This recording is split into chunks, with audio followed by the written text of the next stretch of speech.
All right, so get it. We're diving into Make-A-Wish, but like not the warm, fuzzy stuff you see on TV. Yeah, no, this is a bit darker. Yeah, Yeah. a little unsettling, to be honest. It's about what happens when that trust in an organization like this gets totally shattered. Yeah, you've got this amazing organization, helping these kids, facing the toughest challenges imaginable, and then you've got this betrayal Yeah. hanging over it all. It really makes you think twice about blindly trusting anyone, even a group that pulls at your heartstrings like this. Absolutely. So before we go any deeper, can you set the scene for us? Yeah. I'm picturing this Disney World trip, like $41,000 worth. Was she flying first class, staying in the Cinderella castle? I need details. Well, so Jennifer Woodley, she was the CEO of Make-A-Wish Iowa, right?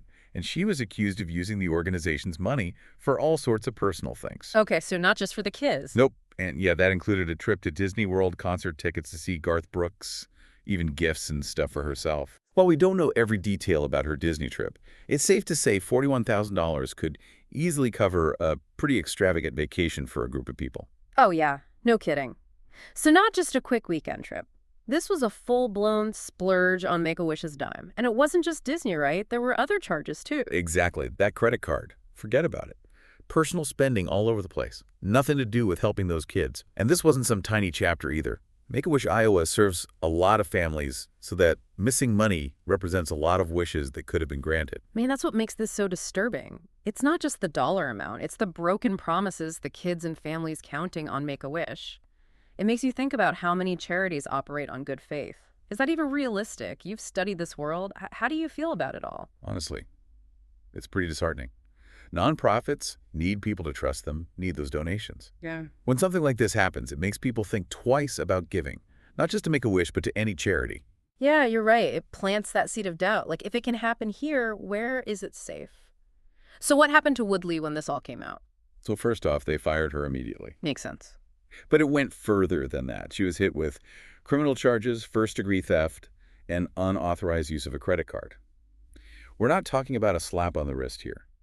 First-degree theft, especially with that much money, can mean serious time. Wow. So this went way beyond just internal discipline. This was a full-blown legal battle with real consequences. So what did she say when the charges came down? Did she deny it or try to blame someone else? You know what's interesting? She didn't. She actually pleaded guilty, which in a way shows she accepts responsibility for what she did. But it also begs the question, why? Why would she risk it all, her career, her reputation, just for some personal gain? What was going through her head? That's the million-dollar question, isn't it? Was it just plain greed or something else going on? It's hard to understand that kind of decision, especially considering what Make-A-Wish stands for. It really makes you question people's ethics and decision-making. You know, it's also interesting. This case is part of a bigger trend. Embezzlement. It happens more than we'd like to think, especially in nonprofits.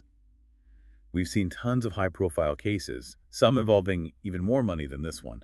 So this wasn't just some isolated incident. There's a bigger problem here. In a way, yeah.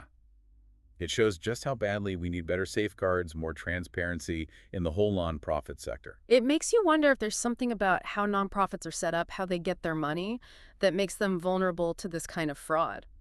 Is it all the trust? Not enough oversight? Maybe both. It's probably a mix of things. But one thing's for sure, relying on good intentions just isn't enough.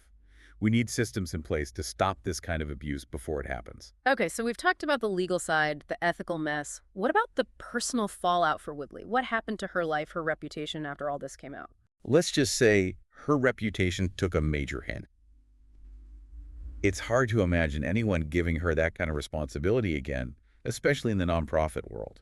It's a harsh reminder that your actions have consequences, and sometimes those consequences are huge and really tough to shake. Yeah, no kidding. It's a tough lesson, but an important one. Absolutely. Yeah, it really makes you think. But let's move on for a sec. I'm curious about Make-A-Wish after all this. Did they just try to bury it, or did they actually make some changes? Well, you got to give them credit. Make-A-Wish National took this thing super seriously. Yeah. They owned up to it, no question. And they actually put a bunch of new rules in place to prevent it from happening again. Like what kind of stuff? Stricter audits, way better financial controls, and mandatory ethics training for everyone, staff, volunteers, all chapters. So like a total overhaul. But I bet getting the public's trust back wasn't easy. It's not just about rules, it's about that feeling. How do you rebuild confidence after something like this? That's where being open and honest comes in. Make-A-Wish. They were really upfront about the changes they were making, showed everyone they were serious about accountability. And they also kept talking about their mission, the good they do. Hey. It's tough. You got to acknowledge the screw up, but also remind people what you're really about. It's like a trust fall, right? They had to just hope people would catch them. And talking about trust falls, this makes me think about us, the donors. Do we have any responsibility in this mess? It's a good question. It shows how important it is to be a smart giver. We can't just assume every charity with a heartwarming story is doing things the right way. We have to do our homework research. The groups we support, make sure we know how they're using our money. So no more just going with your gut. Got to do the research. What tips do you have for our listeners who want to be better donors? Where do we even begin? Oh, there's some great resources out there. Websites like Charity Navigator GuideStar, they give you independent ratings and evaluations of nonprofits. You can see how healthy they are financially, how transparent they are, how accountable. It helps you make smarter choices. That's awesome. So it's not just about giving, it's about giving wisely. But looking beyond the individual donor, this whole thing raises bigger questions about overseeing the entire charity world. Should there be tougher rules? Independent watchdogs? Where do we draw the line between trusting organizations to police themselves and bringing in outside control? Man, that's a tough one. Some people say we need more government regulation. Others think that would just stifle creativity and innovation in nonprofits. Maybe the answer is somewhere in the middle. Like, what if we beef up the self-regulation stuff within the sector? Independent ethics boards, mandatory transparency rules, things like that. Yeah, it's like walking a tightrope. You want to make sure everyone's doing the right thing, but you don't want to cripple these groups that are doing so much good. This case, though, really shows what can happen when that balance gets thrown off. Let's go back to the individual level for a second.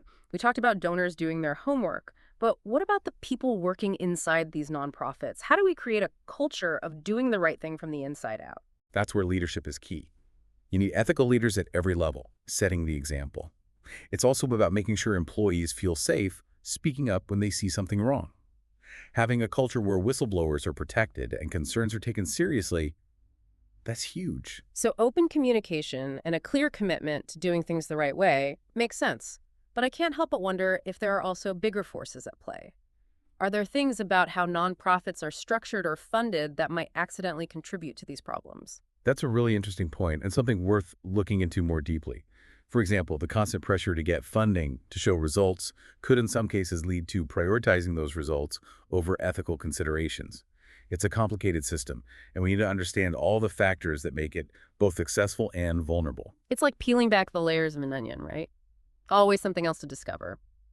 But I think for our listeners, we've covered a lot today. We've broken down this case, looked at the bigger picture for nonprofits, and explored how we can all be more informed and involved, whether as donors, employees, or just concerned citizens. Yeah, I agree. It's been a really interesting and hopefully thought-provoking conversation. Absolutely. And I think there are still some unanswered questions, like what happened to the money Woodley took? Did Make-A-Wish get any of it back? And how did this affect the kids and families who missed out on their wishes because of her actions? Those are great questions. And they show how important it is to keep watching and keep pushing for accountability. Yeah. This isn't a story with a clean ending. There are real consequences that keep rippling out. Yeah. It's a reminder that even with the best of intentions, things can go sideways. And it's not just about the money, it's about the people. But as we wrap up this deep dive, I'm curious, did any good come out of this whole mess? Well, I guess you could say this scandal was a wake-up call for the whole nonprofit world. Yeah. Yeah, it forced these organizations to look in the mirror, tighten up their rules, and be more transparent. In a way, it raised the bar for accountability, which helps everyone, especially the people who depend on these organizations. So, a tough lesson, but a needed one. Like that saying, you gotta break a few eggs to make an omelet. Maybe we can find a less destructive analogy. Okay, fair enough. But you get the point. Sometimes it takes a crisis to make real change. And while we can't fix what happened, we can learn from it and try to stop it from happening again. Absolutely. I like that focus on the positive, but I do think it's important to remember the human side of it. All those people who got their trust broken, the employees who felt betrayed, the families who might have missed out on a wish because of Woodley. It's real people, real feelings, and those wounds can take a long time to heal. No doubt about it. And it reminds us that beyond the money, beyond the organization, there are real people affected by these actions.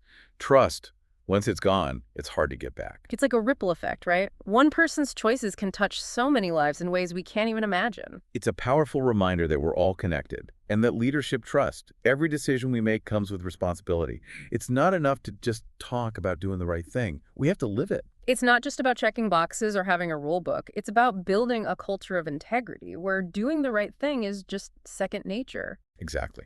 And that takes constant effort, open communication, and a willingness to learn and grow. Well said. This deep dive has given us all a lot to think about. We've gone from this story about a CEO abusing her power to a bigger conversation about trust, accountability, and what it means to be a nonprofit.